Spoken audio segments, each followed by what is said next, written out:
Battle Royale games are the new MOBAs, everyone's making them now. Even this year's Battlefield and Call of Duty games have a Battle Royale mode, joining the likes of Fortnite and PlayerUnknown's Battlegrounds in the gaming industry's hottest subgenre. When so many developers are trying to get in on the action though, how can newcomers stand out if you're the upcoming Mavericks, proving grounds? You start by scrapping the more or less standard 100-player limit and aim bigger. Much bigger. Think a 1,000-player battle in a persistent world.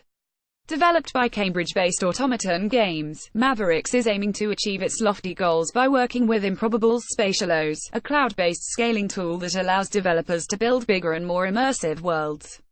Rather than a single client-server approach, Spatialos provides multiple servers and can combine resources across them, delivering what each player needs at the time. The result is much larger worlds, more concurrent players, and persistence of their actions in that world. Think bridges that stay demolished after you take a rocket launcher to them, or that burn down forests, permanently removing areas of camouflage. The plan for Mavericks is to build a larger tactical multiplayer shooter game, one set on a post-World War III version of the British Isles where an autocratic government oversees everything, and forces rebels to fight to the death to stem resistance. Post-Brexit parallels aside, the final version will have what Automaton Games CEO James Thompson calls a player-driven narrative as gamers push back against the corrupt administration. All the games and trailers announced at E3 2018 so far. The game will also include a central hub known only as the Capital, which is intended to be a Destiny-style social hub where players can meet, trade, and partner with other players in a neutral space, before heading out on missions.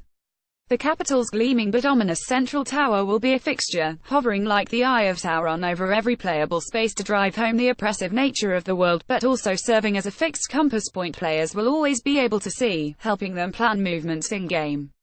Using Spatialos means the final Mavericks game world could be one of the biggest seen in the genre to date.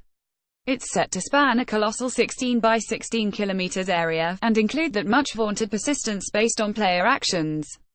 The Battle Royale mode will be slightly smaller, at 10 by 10 kilometers, but that still dwarfs PUBG's roughly 6 by 6 kilometers area. We have a distributed cluster of computers being very smart about what information goes to what server, says Thompson.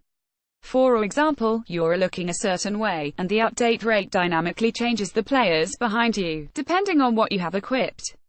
The actual network layer knows a lot of information about what your player's doing, what it's doing and how it can see the world, and that literally blocks what needs to be known by different workers across the map. The game will be soft launching with a closed beta this winter, using the Battle Royale to test its server load and the technology behind it.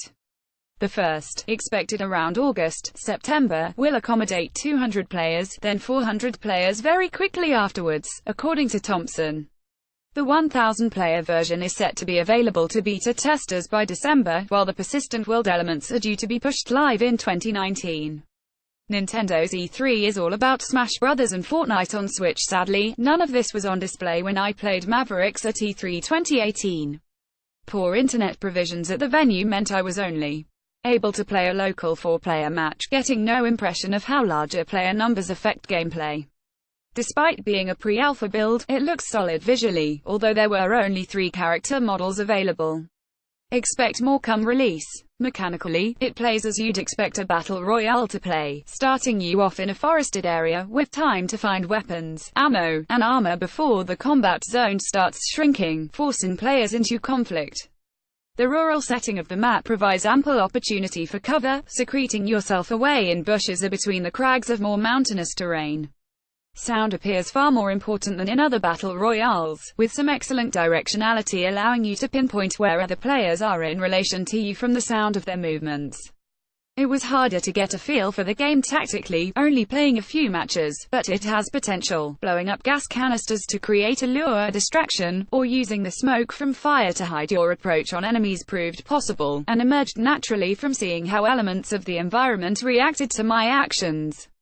It was an enjoyable shooter experience played locally, but by virtue of technological failings, I still have no idea how Mavericks stacks up as a massively multiplayer experience. All the games and trailers announced at E3 2018 so far, however solid the final version proves to be, there is still an elephant in the room when it comes to battle royales though, no matter how many players they cater to, the whole problem that everyone's chasing the craze.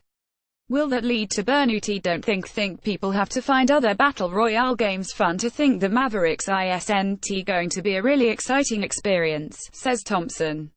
There are so many more things we're doing with Mavericks than Battle Royales have done so far. I can enjoy playing Battle Royale games, but I don't personally find them as exciting as what we're doing with Mavericks. There is huge potential in Mavericks, both as a multiplayer shooter steeped in its own lore and narrative, and as a Battle Royale.